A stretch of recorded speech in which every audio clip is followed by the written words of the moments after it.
Life Issues with Vicky Gibbens on UCB1. Be it an app on our phone, scrolling through socials, listening at the top of the hour to radio or watching the telly, most of us who are adults check out the news at some point in our day, don't we? We want it to be accessible, convenient, understandable, as well as being up to date. And many of us, as we've switched away from printed newspapers, have found there are so many more ways to consume our news. How trustworthy is it? And what about those of us who are fed up with all this bad news? I'm Vicky Gibbens, and joining us for our Life Issues today, we have Tim Levell and Julia Bicknell, both mentors for Christians in media. They have experience for working for some of the UK's major broadcasters, and between the pair of them have had responsibility for some of the most pivotal roles in media, including reporting, presenting, producing and editing. Welcome to UCB's Life Issues. Thank you. Hello. Let's start off with how we define what news is then. Tim, you're currently the programme director of Times Radio. How would you define it? Great question. And thank you for having me. Actually, one of the obvious points is that news has the first three letters new. And I think that is often overlooked. It is simply stuff that is new. And I suppose I would add on like diverting and interesting and intriguing and relevant. But news can be everything from, last week where I live in South Manchester, our pavements were dug up and replaced. And that was so interesting. When we first saw the sign go up saying in 3 weeks' time, your pavements are going to be dug up. That is actually news. Research has been done. And if you think about the world as concentric rings, the news that people are most interested in is actually the news within about 500 meters of where they live. And then the next most interesting thing is national, and then it's international, and actually regional news, interestingly, if you live in Sheffield, you're not very interested in what's going on in Leeds. But news is, and of course it's stuff that matters. Now, we may get onto this, but world news is interesting because, stuff that's happening in other countries is not directly relevant to us. But I think there's a sense that we care as well about things that are happening that we know are significant. So there's probably a significance test in there as well, even if we're not directly affected by it. But I do think, probably one of the most important criterion for news is simply that it's got to be stuff that you kind of want to find out about, new things you didn't know before. I sometimes think that when we're talking about what's news is why couldn't I say this in a news bulletin yesterday? Because it didn't exist as a thing. So it's stuff that's new, but it has to be stuff that you kind of want to find out about, whether it's watching it on a social media platform, watching it on the telly, listening on the radio, or reading online or in a newspaper. It's a bit woolly probably, but that's where I'd start. And Julia, it's also about the quirky and the unusual, isn't it? Because in the same bulletin, you can be reporting on the post office scandal, one of the biggest miscarriages of justice in the UK, to an escaped monkey roaming in the Highlands.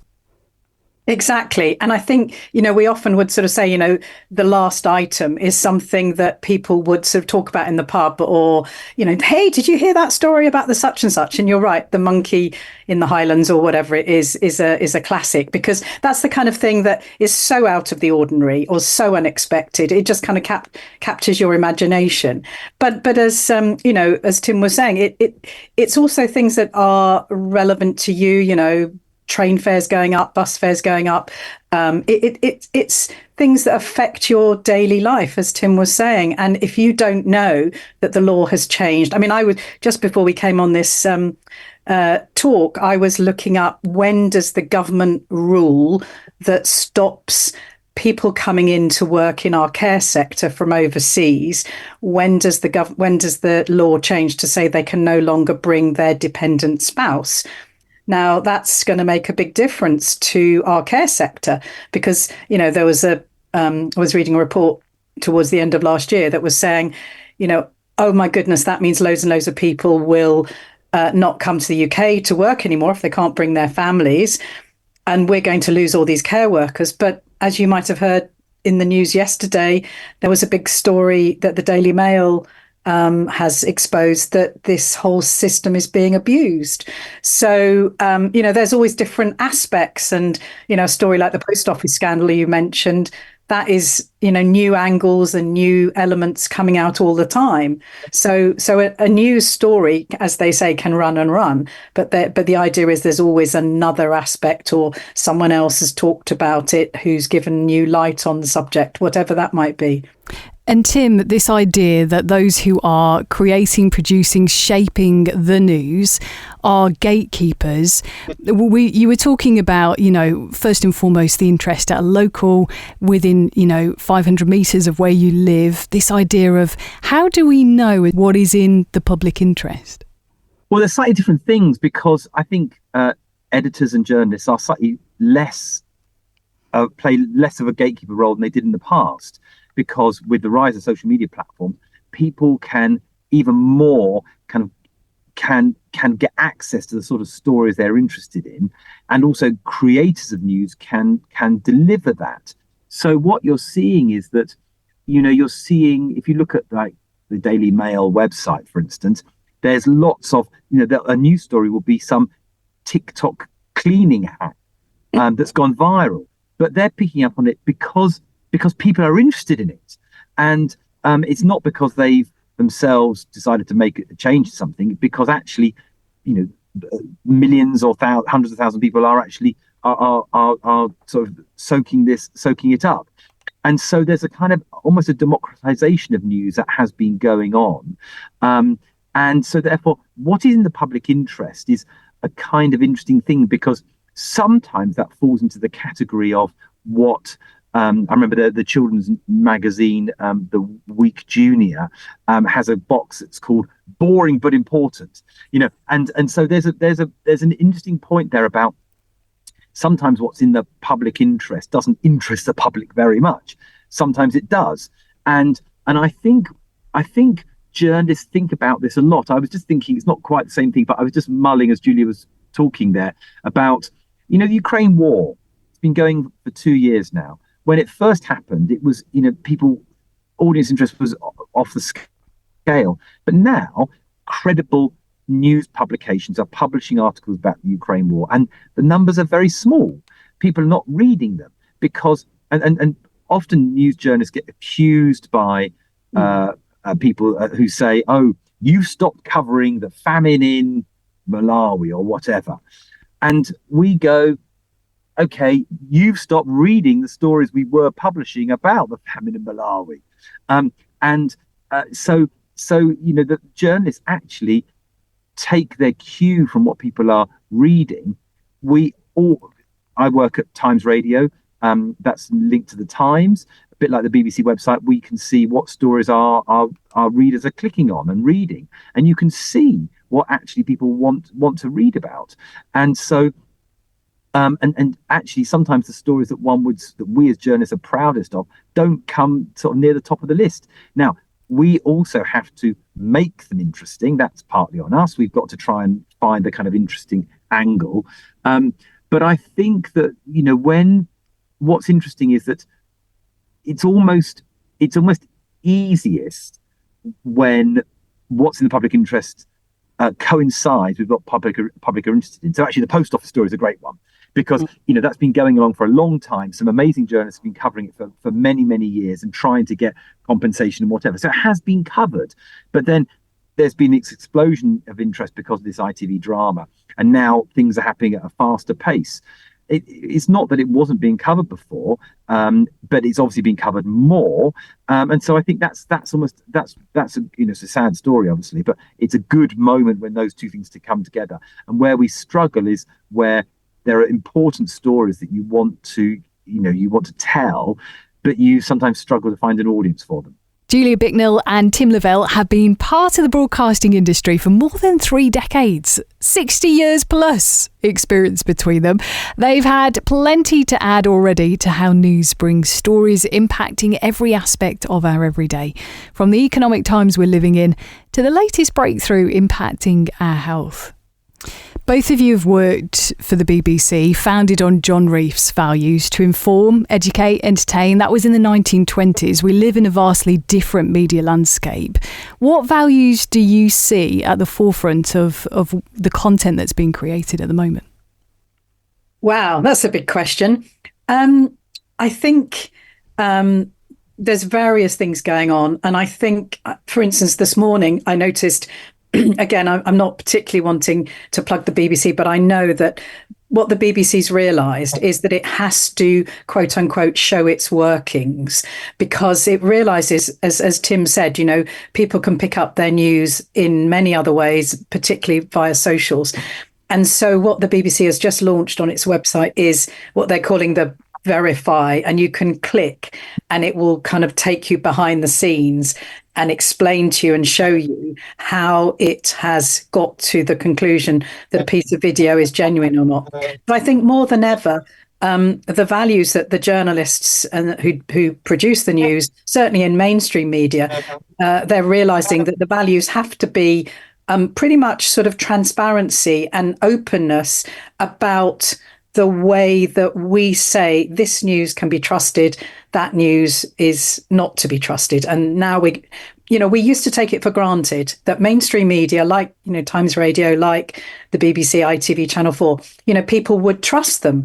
But the reality is now it's like, well, why should I trust the BBC anymore? Because I heard President Trump call them fake news as well, or whatever, when he did one of his press briefings one time. So people don't understand the processes that someone like Tim goes through with his editorial team, where they just kind of, thrash out what are the interesting angles, what do we need to find out, what do we need to tell people. So I would say that, the values are much the same as they've ever been. It's just that more than ever, mainstream media has to sort of prove themselves and show why they are to be trusted and valued. I think that's the key issue. It's about can they be trusted and showing. Interestingly, I've been in meetings and sessions over the years, and often people come back to those three words that John Reith came up with: inform, educate, and entertain. And everyone concludes those three words can never be bettered, and they are still just as truthful, and not truthful is the wrong word, they're still just as relevant, just as kind of important as guiding principles. The best kind of news broadcasting or news creation does all those three things: it forms and entertains and it educates. I think Julia's absolutely right, is that we've layered on various things, and one of those things is about transparency. I remember someone saying to me a while ago that people, partly because of things like shows like Big Brother going back and other things like that, is that people now watch television with X-ray specs. What he meant was that people understand the context in which things happen. They understand that if something's happening, a camera person filming that, where's that camera person? And I think the same principle applies to all media. People have a greater sense of what will have gone into that. Therefore, it might then make them more suspicious, might then make more trust it more. We do have to show our working more. But there's just definitely a sense that people understand where things have come from and how they might have kind of emerged. As I mentioned at the start, both of you have had various different roles within broadcasting. Julia, there are all sorts of polls that look at the popularity of professions. Journalists frequently rank poorly alongside politicians, some criticising journalists for sensationalising, exploiting, causing division. When you started your career, how did you reconcile your faith with some of these perceptions of the industry that you were representing? Well, first of all, the trouble is you have an industry and it's massively broad. So you have everywhere from, newspapers, and obviously the newspapers know their audiences. They know, quote unquote, what sells. I mean, when I was around, it was newspapers. And then you had where I was, you had the BBC World Service. And actually, as Tim was talking, I was thinking, it's very much, we know what's good for you and we're going to tell you what we think is important in the world. And it was that sort of attitude. And I think quite a lot of it was, frankly, probably a bit boring for the majority of the audience. So in terms of my faith, honestly, I would say, and obviously I was working in the BBC, my colleagues and I were all, agreed that what was important was to get to the truth as best we could and to take in different opinions. And, if we did a story about the Chinese government, we would always say, the Chinese government said this, or the Chinese government refused to comment, or whatever. So we'd always sort of try to give as fair and balanced a picture as we can. Now, sometimes, your faith as a Christian was a little bit more, perhaps I struggled with the choices, of the editorialization. This story is not of interest. And I'd be thinking, well, actually, there's a lot of people who are Christians out there. This story would be, hugely important for them, but it wouldn't necessarily get chosen. But then I'd also be very conscious there were vast swathes of other interest groups who also were not getting their stories told. I think sometimes Christians sort of, almost feel, we're, Church of England is a, state institution, as it were. We sort of have this God-given right that stories about Christians have to always get into the news bulletin, and you'd be saying, yeah, but there were thousands of other things that didn't get into the news that day as well. So, that's one good reason why we now, which wasn't the case when I started, have legislation that allows for stations like UCB, stations like Premier Radio, where you can have a more distinctively Christian agenda, where you talk about issues that are of importance to Christians. But I would say most journalists, certainly I would say in the mainstream broadcast media, as opposed to, dare I say, tabloid newspapers, there wasn't those sensationalization or whatever. If anything, there was an absolute determination to get things as right as they possibly could. She got a controversial view here, which I'd like to see what you think of. I think the ethics of journalism have actually improved in the last 20, 30 years. And I think there's a couple of reasons for that. I think that the world has changed and workplaces have changed. It used to be, whether you're working in journalism or the city or in retail, whatever, people would go on long boozy lunches. Living expenses was kind of happened, and compliance in workplaces has improved massively, and there's just such a much greater sense of in respecting individuals. And so what that means is, in a journalistic context, is that I remember 20, 30 years ago, we would interview someone and we just kind of take the most, in the broadcast media, you might take the best, the most grabby thing they said, but you wouldn't think about the impact on them. And also there was a thing called informed consent, or that we didn't used to be a thing called informed consent. They might not know, they might not have a sense that they were being filmed and would be seen on something that might be seen by millions of people, and they might be laughed at in the playground or whatever. There's a much greater sense now that the individuals who you are dealing with have their own rights. You mustn't misrepresent them. Since the Cliff Richard case, you've got privacy. Privacy is so much greater for individuals. So you've got changes in the workplace. You've got changes in the kind of journalistic environment. You've also got a thing that I think is very interesting, which is that I think particularly younger people in a workplace, and of course, don't forget, newsrooms are still workplaces. They want to do things properly. And there was a survey I was reading that nearly 50% of people say they will take a pay cut if they feel they are working for a moral boss. In other words, people, and I think younger people particularly, actually value not just quality of life, but also integrity of what they're doing. And I think that's true in the journalistic environment. Where I work at Times Radio, I'm proud to say we've got, terrific newsroom of 50s altogether, people 50, 60 across the whole 7-day schedule. And people want to do the right thing, and they don't want to, they don't want to exploit people, and they don't want to kind of do things, inappropriately. But it's not just even in the media, it's with each other as well. And I think there's definitely a change where newsrooms I worked in 20, 30 years ago, you would have people go for boozy lunches, as I mentioned. There would be a lot more, there would be sort of, very inappropriate jokes made in meetings. You also had workplace behaviours like people would shout and get angry. All of that's kind of gone.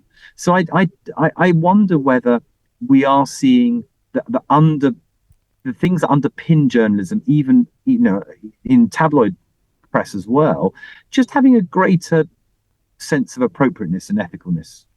Tim, what about the commercial pressures? Because it still does exist. Content, obviously, on certain platforms being put behind paywalls, very much still governed by ratings and audience engagement for some platforms. That's true. I mean, I work for a Times Radio which aims to deliver a kind of public service broadcasting style experience, but in a commercial environment. We have a small number of adverts, we have high quality adverts, we have sponsors.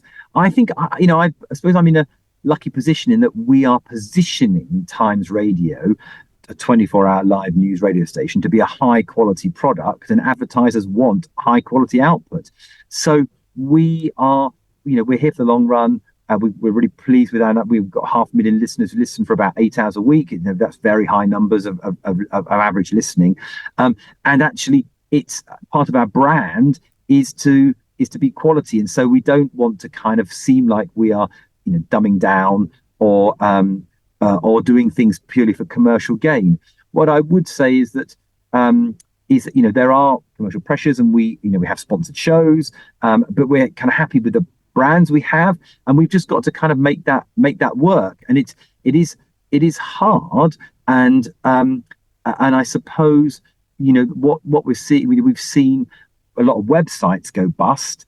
Vice, some of the HuffPost and Buzz News have shrunk to kind of a tiny fraction of what they were. A lot of sites in America have gone under, and I think that's. But it's interestingly the ones that sort of chased, like BuzzFeed, that chased what you might call very viral news, very silly pieces. 27 reasons why I dress like Selena Gomez. It's like but that you might say that is quite not tabloid exactly, but quite trivial, and it hasn't prospered. And I suppose I love it when you get the things come together and quality content does prosper, and also in a commercial environment, because I think advertisers then like to be associated with that. So I don't want to offer a kind of too simplistic a view of the world, but it's encouraging when quality content does find an audience and also finds ways of making itself pay. I'm Vicky Gibbens, and joining us for our Life Issues today, we have Tim Levell and Julia Bicknell, both mentors for Christians in Media. You can find out more about the organisation at christiansinmedia.co.uk. Over the years, I've had Christians suggest to me, Jesus is the greatest storyteller. That's who we should be concentrating on. As it says in Philippians, think about what's true, honourable, just, lovely, commendable, worthy of praise. As it says in Romans, don't conform to the pattern of this world. We are to set ourselves apart. Julia, how do you react to such perspectives? Well, it's true, obviously. And that, by the way, that verse is over the door of Broadcasting House, which is where I spent many of my years, because Lord Reith wanted that verse to be above the door. It's in Latin, but that's the verse. Yes, I agree. But unfortunately, we also live in a fallen world, and the fallen world is a reality around us every day. There are wars, there is conflict, there is famine, there is hunger. And I would argue that Christians, above all, need to be aware of what is happening to our fellow human beings, because they're created in the image of God. And therefore, all the analogies, if one part of the body suffers, then the rest of the body suffers. So that's one of the reasons why I left the BBC coming up, 11 years ago now, and focused on reporting, as I call it, the global church under pressure for its faith, because I realised it was underreported. And you talked about, we should only just think about, lovely things and watch cat videos or whatever. But actually, that's not the world God's placed us in. So that's why I believe there is a place for news and reporting about the bad stuff, as much as for the good. And by the way, on that, there is a whole movement now called solutions journalism, which is frankly a lot of journalists saying, well, there's too much focus on just the bad and the death and destruction. What about we need to, tell people the good things that are going on in the world? Well, that's been going on for years. I mean, back in the 80s, I produced a program on the World Service. It was called the Development Program, Development. And it was just about, and I used to tell people when I ring them up and say, would they come on it? It's about something really good and, changing the world in one part of the world. And we're going to talk about it on the World Service so that the rest of the world hears about it. I mean, that was 40 years ago. So, journalism and news is always about the good and the bad. I would also just add that verse in Philippians, I love that. Whatever is good, what is lovely, dwell on these things. So I have been challenged in my own personal media consumption to stop watching some things. Like there was a couple of Netflix series that I stopped watching, and because I think that I actually think as Christians we should look at what we are consuming, and I think that's absolutely appropriate and it's a good thing. I mean, I actually gave a talk recently with some media professionals and said, look, we should all look at what we're actually watching, because if we're, if we are Christians, there are some things that aren't appropriate. I remember years ago, I mean, it's easy to pick on this person because there are kind of claims now about him, but I listened to the Russell Brand show on Radio 2, and it was late night, and I just thought it was disgusting. I thought it was really, I don't want to sound like a prude, but he was talking about stuff that was just, I just sort of turned it off and thought I'd never listen to that again, even though it was all on Vogue at the time. And I just thought, what is the BBC doing slightly? But I worked for the BBC at the time, I think. But it was and I just thought, I don't need this. I don't, okay, everyone's going on about how funny the show is. I'm just not going to listen to it because it doesn't chime with my values, and that's okay.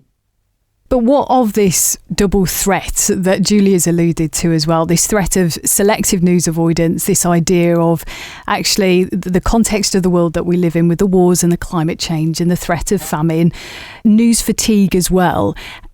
Solution journalism, obviously one way to counter that some publishers are looking into and developing further. As Julia says, it has been around for such a long time anyway. News is more than just informing, isn't it? It shapes our actions in the world as well. I think that's really hard, and I think it's a great point that both you and Julia have raised. I think there is so much evidence that younger people particularly are avoiding news, and I think it's beholden on publishers of news to try and make it relevant and accessible, and then also think about how to make it not seem bleak. What are the concrete, what are the things that people can do about it? But yeah, I don't think it's good if people completely avoid news, and I think we should do as much as we can to try and avoid that happening. And Julia, what about the reality of what some journalists are actually working in the circumstances when you look around the world, which perhaps we hear less about when you think about increasingly some of them facing legal, physical harassment? You've spent time in Asia and Africa. Do those kind of challenges sound familiar? Absolutely, and unfortunately, again, the situation for journalists is getting worse, not better. And you would like to think that things would be improving. We've had more journalists killed, more journalists in prison. I mean, I just briefly mentioned, there's a wonderful. Well, I say wonderful. I don't know her personally. One of the first Chinese journalists to report about COVID. Is a Christian. She's in jail in China now just for reporting that COVID was spreading through the community. We don't, most people don't even know about her or think about her. But, there are Christian journalists around the world who are risking their lives to tell us the truth. And it's sometimes, they're risking getting beaten up by mobs. It used to be that when you wore a press vest or a bulletproof jacket or whatever, you were immune. But now we've seen journalists being killed in Gaza and directly, targeted, despite the fact they're wearing these vests. And you see that in other conflict areas as well. So yes, it's a tough profession, and there's lots of pressures. Time pressures, money. This morning I've just been thinking, freelancers, they don't know where their next job is coming from. Freelance photographers, news photographers, finding themselves out of a job despite their huge experience. So there's lots of issues going on. But I still think if we believe we personally as Christians are called to work in it, it's an honourable calling. And I think we absolutely need Christians in news, working in journalism, working in the mainstream media, working in, Christian media such as yourself. It's great. And, long may we survive and thrive. And thrive. Absolutely. I do think there's something about people have news brands that they like and turn to. Even if they're going through a sort of Instagram feed, there'll be some sites they follow and whatever. And I think as journalists, or news providers, it's kind of beholden on them to think about, from time to time, making sure there are the stories in there that do address some of these issues that don't always get looked at. But what you need trust between the news provider, the news brand, and your audience, because it's almost like, and I might even have presenters on Times Radio who'll say this, and they might say something like, "Now, we don't often talk about what's going on in blah, but trust me, for the next 5 minutes, I think it's really important that we talk about this and we hear what's going on, because it's not may not have come across it, but I read an article this week and it really impacted me, and I wanted to share it with you." And then they do an interview, or it might be on one of the sort of those sort of virally type webs and sort of social aggregation sites, that they sort of just put something in there that is a bit more serious or has a kind of purpose to it. And I think a little bit of that is important, because people who like a certain news brand, they'll trust you to say, okay, on this occasion, I won't just look at your funny videos about people being caught on Ring doorbells, but I'll do this thing about why this violence against someone who shouldn't have happened, why that shouldn't have happened. And I think people are open to that. You can't do it too much, but that's something that is important. There's a scheduling term, it's slightly different, but in the big network TV schedules, they have a thing called hammocking.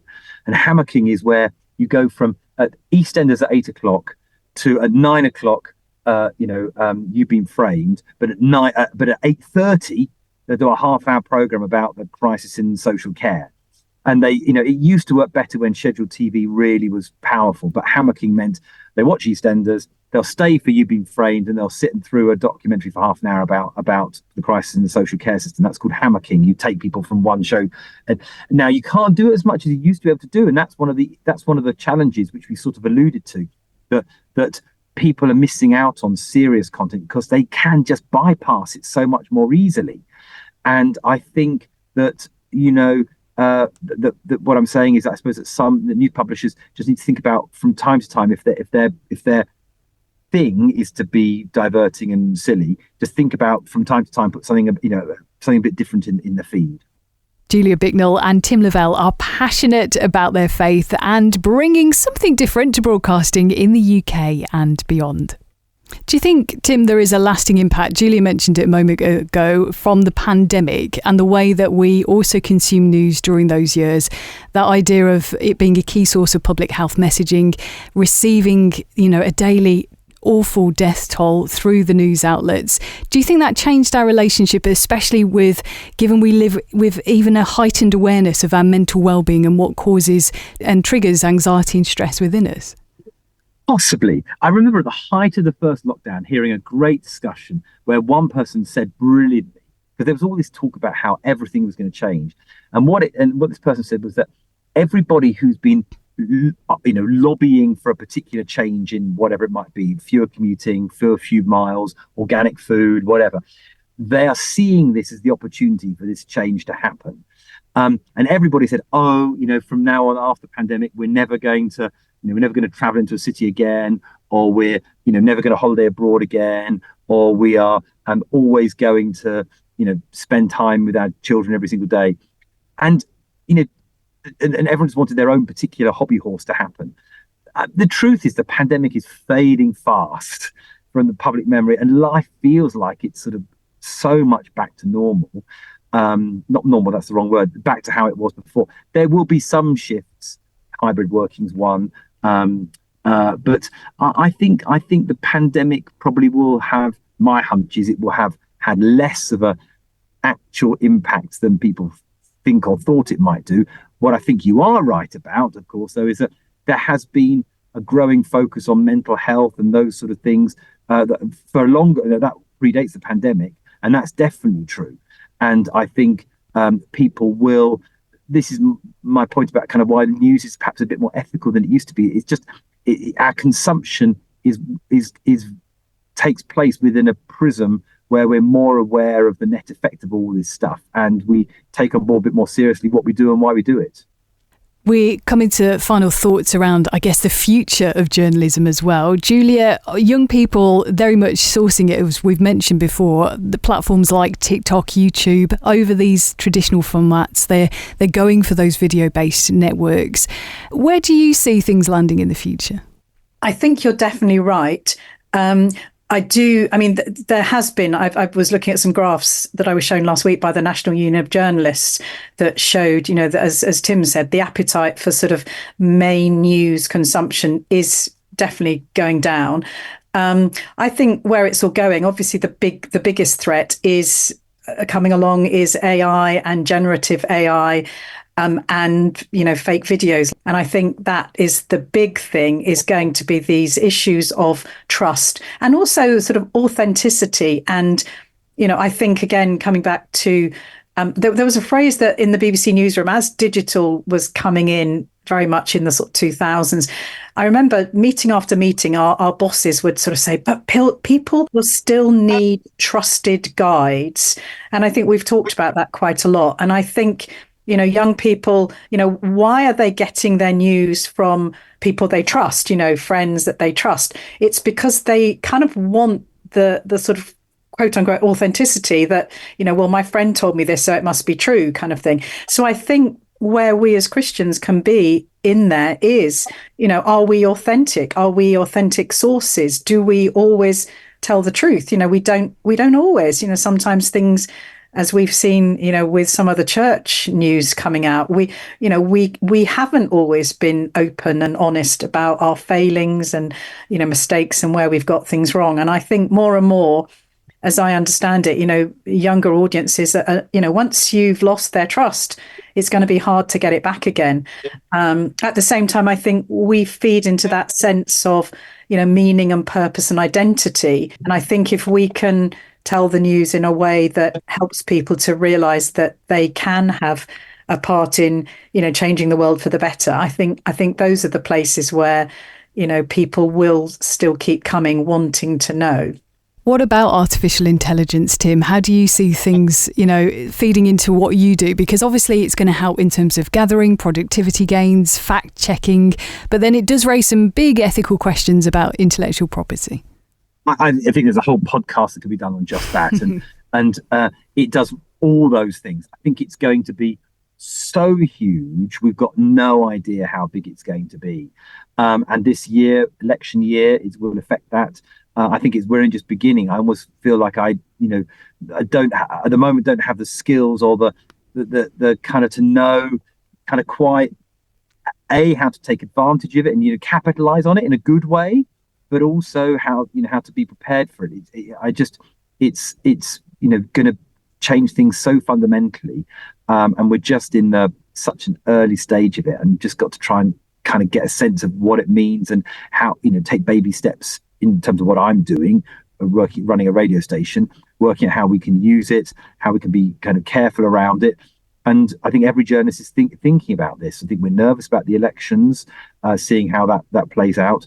And what I would say, though, but I don't think it will, almost go to your question about the future and also for people going into journalism, I don't think it will get rid of, it won't get rid of people wanting to go into journalism and people there being jobs in journalism, because fundamentally humans do love stories, and humans do love hearing stories and also discovering new information they didn't know before, and that's always rewarding. And I think, interestingly, younger people will go into journalism in formats that they have consumed now and are enjoying. So when I went into journalism, I wanted to make TV programs and write newspaper articles. Well, now people coming to journalism want to make podcasts and make reels on Instagram accounts, and so the delivery has changed. And will continue to change. But actually, there will still be opportunities for people to make that stuff. I'm convinced, even though there is generative AI, there'll still be roles for people to tell stories and to make content that informs, educates, and entertains. And what of those younger audiences, Tim? Because obviously it's fascinating to see the experiences that you had at Newsround compared to how young people are interacting with the news now. Well, I mean, that's that's digital platforms are the way forward for kind of younger people. I saw a stat that said extraordinarily. So in 2014 in America, Disney Channel was watched by 1.4 million people in a day, I think it was, and it's now down to 160,000. That's an extraordinary, that the numbers have fallen off a cliff. The CBC Channel, so 10-15 years ago, children's programs moved off BBC One onto the CBC Channel. That was a whole new creation. The CBC Channel is now shutting, but Newsround's still continuing. Blue Peter's still continuing. There's still drama series being made by the BBC for children. There's still information that's being produced, just in different formats. It's on YouTube. It's on social media platforms, and that is how that kind of needs to keep evolving. Will that content be as in depth as what we had in the past, and will people consume it for as long? I think people just consume content differently. But ultimately, if you're intrigued by a subject, you still want to dig into it. And I've got teenage sons, and they know more about the subjects they're passionate about than probably I ever did, because there's more ability to get hold of content through the internet. So people still want to find out about what's going on in the world. They just find out differently. But I don't think we should, I'm not a doomsayer. I don't think we should give up hope. I think it's always changed. There'll be in 20, 30 years time, there'll be someone, people making content who are currently at primary school, and they will have just as noble aspirations, and they will care just as much about getting stories to people, and people will still want to know about famines in other countries, because that's also it's awful but compelling and motivating to do something about it. Charities will still be there. People will still want to know who's less fortunate than them. How can they help? All those sort of things that make up the human experience aren't going away because of AI, and that means there'll still be a need for people to come in and sort of satisfy that thirst for information and stories. And Tim, what you've just shared there sounds very similar to what Jesus expressed with his Sermon on the Mount. The Beatitudes. News helps us to understand who is mourning in the world, who is hungry and thirsty, who's persecuted, and who is a peacemaker. And as Christians, that is, of course, who we should be engaging with today. Tim Levell and Julia Bicknell are representatives from Christians in Media, and you can check out more about that organisation at christiansinmedia.co.uk. Thank you both so much for being a part of Life Issues today. Thank you. Thank you. And my thanks to Rachel Gillis, who has produced today's episode of Life Issues. It is from UCB. Make sure you subscribe to the series.